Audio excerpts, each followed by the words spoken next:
Thanks, Paul. Good evening, everyone.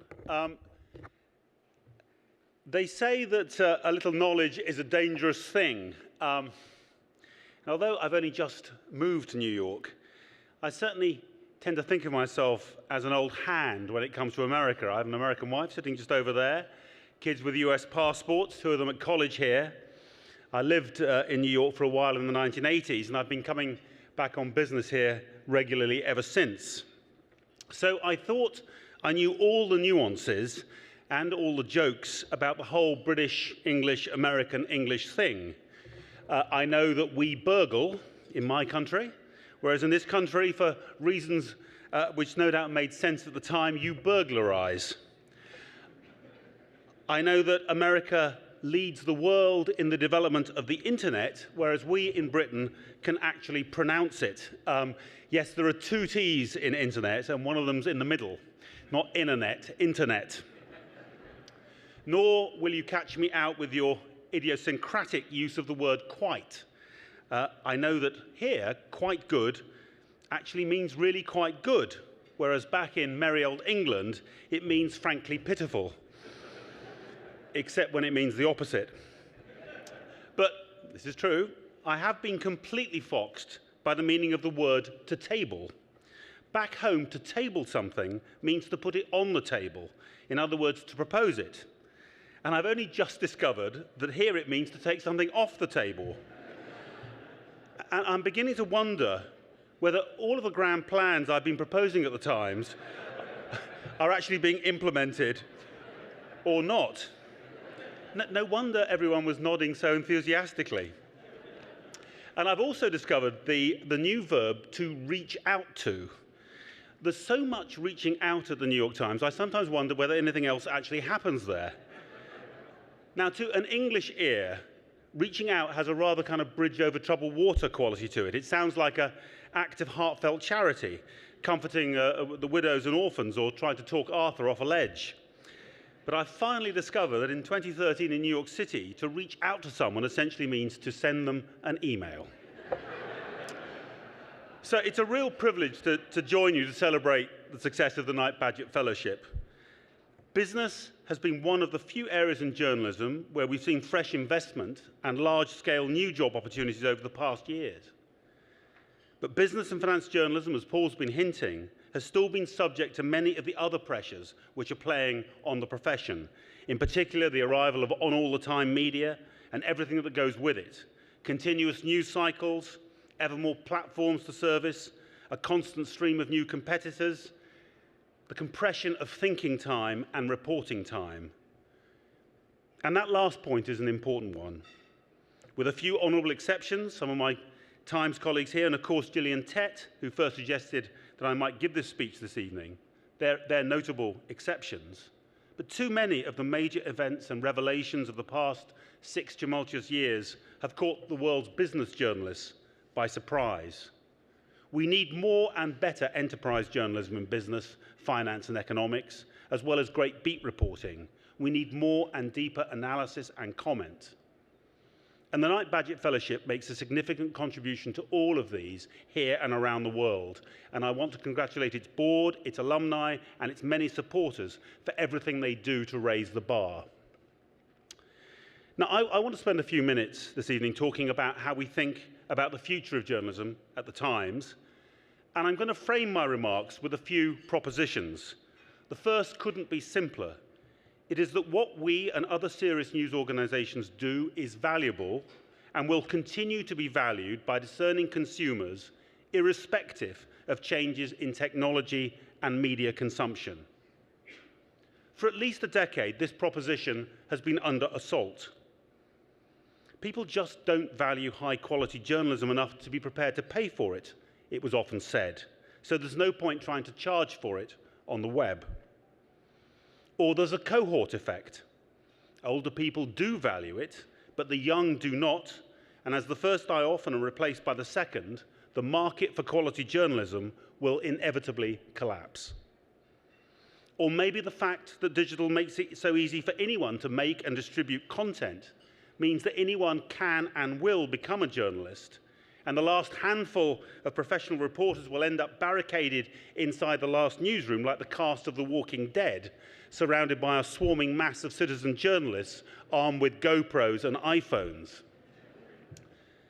Now, it's true that quality journalism cannot rely on as much passing trade as it used to. Take international news on TV. When there were only 3 US broadcast networks, little or no cable competition and no internet, the news divisions could fight for audience share, turn a decent profit, and still support a significant international news gathering operation and broadcast a fair amount of international news. I ran the BBC News operation for much of the Tiananmen Square crisis, and seeing the networks arrive in Beijing in 1989 was like watching a series of US carrier groups sailing into port. But competition and fragmentation changed that. It meant a tougher fight for audiences, tougher economics, and an understandable concentration on a more popular domestic and human interest-driven agenda. Investment in foreign bureau declined dramatically, as it did at many newspapers across America and Europe. But we're talking here at news aimed at mass audiences, audiences who were already known 25 and 50 years ago to prefer home news to international. The readers of the New York Times, or the Wall Street Journal, or the FT, have always expected, indeed demanded, high-quality foreign coverage, and there's no reason to believe that that appetite is on the wane. For me, the fact that the New York Times has 30 bureaux outside of the US isn't a handicap, it's a point of distinction and a valuable competitive advantage for the kind of readers we want to attract, as well as being an essential part of the mission of the Times. When the Times announced plans to launch a pay model, a digital pay model, in 2011, members of the No One Will Pay for Quality Journalism School predicted that it would fail completely or only attract a handful of subscribers. We announced last week that we currently have over 725,000 digital-only subscribers, in addition to our more than 1 million print and digital subscribers. In fact, the New York Times has more paying customers today than at any previous point in its history, as well as the tens of millions of people who continue to access some of our journalism on the web and mobile for free every month. Goodness knows we face challenges, but lack of underlying customer demand is not one of them. So how about that age cohort effect?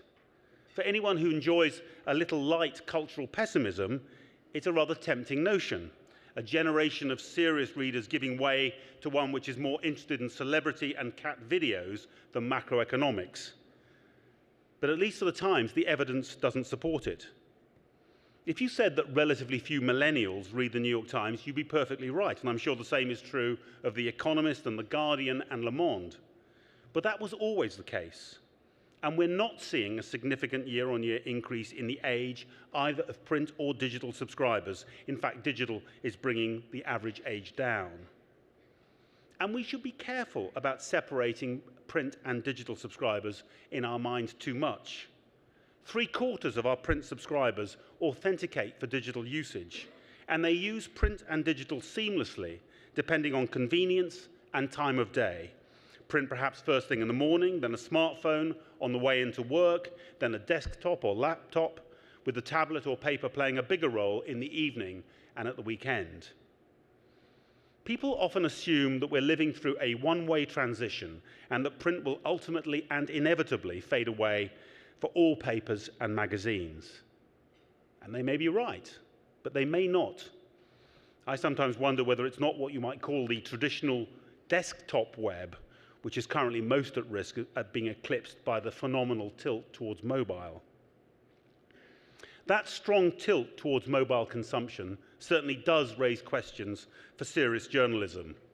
How do we get the news of breadth and depth to consumers, more and more of whose consumption is going to be on small screens and in relatively short sessions? It shouldn't be impossible. A couple of thousand years ago, human beings created the Codex, the small bound book with cut pages, precisely because it was much more convenient to carry around and read than those alarmingly large scrolls. And I think no one would suggest that the invention of the book made serious content harder to access. But the radical shift to mobile, and especially to smartphone, does mean profound challenges in design and user experience. Let me turn to that third threat, that professional journalism faces extinction because the people who used to be our readers and viewers will become our competitors. In my view, this view also falls victim to the substitution fallacy, the view that one kind of media inevitably gives way to another, whereas our experience is that media typically end up complementing each other and coexisting, radio and the movies coexisting, despite the predictions, with TV, DVD, on-demand viewing, and so on. The democratization of the means of production and distribution of journalism and other content is a good thing, and it challenges the profession in many ways. Newer entrants, whether specialists like Business Insider or Politico, or broader offerings like HuffPo and BuzzFeed, compete with fresh content perspectives and technical innovations, sometimes irritate us intensely by keying off our material, but nudge us also to our own experiments and breakthroughs, as well as broadening the diversity and choice available to the public. Citizen reporting and other kinds of user-generated content are also making a material difference to the way the world reports itself to itself. But it's a false move, I believe, in the chess game to conclude that we're hurtling towards a future in which the skills and judgment of professional reporters and editors will no longer be needed. I happened to be in the Times newsroom when the Boston bombing story broke earlier this year. Over the next few days, more often than not, the next development in the story was first flashed not by any of the old or new journalistic providers, but by Twitter. And yet the problem with Twitter is you don't just get the news, you get everything else as well. Uncorroborated and potentially precious eyewitness testimony and citizen journalism, but also rumor, speculation, disinformation, propaganda, lies, and general nuttiness. The idea that the world's professional journalists could easily be replaced by a kind of Wikipedia of news, reported and curated by a global army of public-spirited amateurs, is a rather noble one. But quite apart from issues of political and cultural bias, it turns out that what we face in a major unfolding hard news story is a vast roiling sea of actuality, with both truth and narrative often fiendishly hard to make out. Jill Abramson, Dean Beth A, and members of the masthead were in the newsroom pretty much round the clock that week, not to second-guess the mechanics of the coverage, but because in the age of Twitter, classical editorial standards about sources and fact-checking and balance, and only going with something when you're sure, those things really matter. And the same is true, whatever you think of the underlying ethical and legal questions, about the way in which serious news providers like The Times, The Guardian, The Washington Post, and others have worked on stories originated from WikiLeaks and Edward Snowden. Again, investigating, substantiating, contextualizing, and assessing what it is in the public interest to publish and what it is not. We live in a time when great professional reporting and editing skills and great journalistic values aren't obsolescent, they're more important than ever. My second proposition this evening is that in the future we're going to need multiple sustainable revenue streams to support that serious journalism. Historically, most owners saw newspapers and news broadcasts commercially as advertising platforms. The news itself might represent a civic good, but the best way of paying for it was by selling the attention of its consumers to advertisers. In the case of newspapers, this view typically implied a low cover price and a strategy of maximizing distribution. The business was inevitably cyclical, but the margins of print advertising could be so high, 90% margin in the case of the New York Times even today, that didn't matter too much. Now, advertising remains really important for the New York Times. We have a new head of advertising, Meredith Kopit-Levien, and a new determination to innovate in and to develop our advertising business, and in particular, to grow digital advertising. But we can never recapture the supply scarcity and the pricing power in advertising which newspapers once enjoyed. We need circulation, now more than half the Times' total revenue, and other significant sources of revenue if we want to grow. In 2011, as you heard, we launched our digital pay model. The first plank of our new strategy is to develop additional pay offerings aimed at those who tell us they would certainly pay something for the New York Times and for Times journalism, but less than the $200 or so, which is our current lowest digital subscription. Though we also intend to create enhanced offerings for those who tell us they would pay us more than the current most expensive subscription if we offer them the right additional features and services. We want, if you can bear the jargon, to exploit more of the demand curve. But we want to do it not just with cut down or pumped up versions of our current offering, but with fresh expressions of our journalism that our newsroom and the rest of the company can really believe in with their own integrity and appeal. One of the new ideas is a project with the working title of Need to Know. A mobile-first product, it's intended to offer users the perfect briefing, not just on the news that's already happened, but on the stories up ahead that our editors already have their eye on. And we want it to do it in its own voice. If you've caught the New York Today feature in the Metro section of our website, you'll have an idea about what that voice could be. We're also working on a set of other offerings ranging from opinion, one of the Times' greatest strengths, to dining. The ability to exploit the same underlying intellectual property through multiple formats and time windows is what made it possible for Hollywood to keep the movies profitable despite their colossal initial cost and despite the fragmentation of entertainment, first by TV and subsequently by digital. News is too time-sensitive for many windows through time, but the development of multiple different expressions of our journalism, optimized for particular audiences and use cases, aims to achieve the same effect. But we want to gather those different expressions under one core brand and one integrated journalistic operation on all platforms and all territories. That's why we decided earlier this year to sell the Boston Globe. It's a great newspaper with its own proud tradition, but it's a different brand, a different consumer proposition, and a different business model. It's also why a few weeks ago we renamed the International Herald Tribune the International New York Times. For the first time, not just the physical newspapers, but every version of our website and of our apps will be under the same brand. 30 years after the New York Times moved to become a national newspaper, we want to explore what the international opportunity could be for us in terms of new subscribers and new advertising revenue.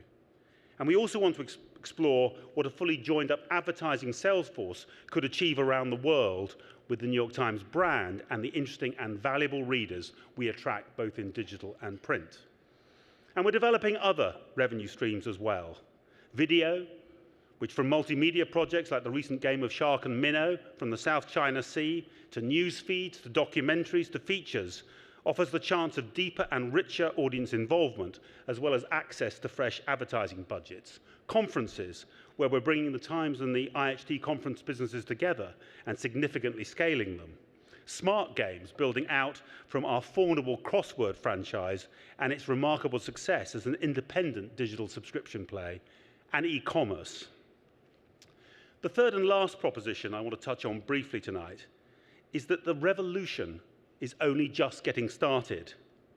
Given the intensity of change that we've seen in journalism over the past 20 years, and given some of the casualties, it's easy to see why people might want to convince themselves that sometime soon the pace must slacken and a new steady state begin to emerge. That in business journalism, say, the market will shake out, the barriers to entry will rise, some of the players consolidate, and that a core of papers and channels and websites and apps will remain made up of a mixture of old stagers and newcomers, and that finally everyone can relax. Now, one can't rule anything out, but honestly, I doubt it. Everything we know about digital, and in particular, everything we know about the private and professional consumption of digital, suggests that actually we should expect the rate of change to accelerate. For incumbents everywhere, that means we have to do two things at once: to develop new services, revenue streams, and ways of working at the same pace as digital insurgents, but also to maintain the commitment to seriousness and quality which has always marked us out and which remains our mission, indeed the only compelling argument for our existence. There are plenty of prognosticators out that say that this twin task is impossible, that either we will end up lowering our standards or, inevitably, fall behind in the digital race. Let me finish by saying that we intend to prove them wrong, and that at the New York Times Company, I believe that we have the energy, the talent, and the commitment to do just that. Thank you very much.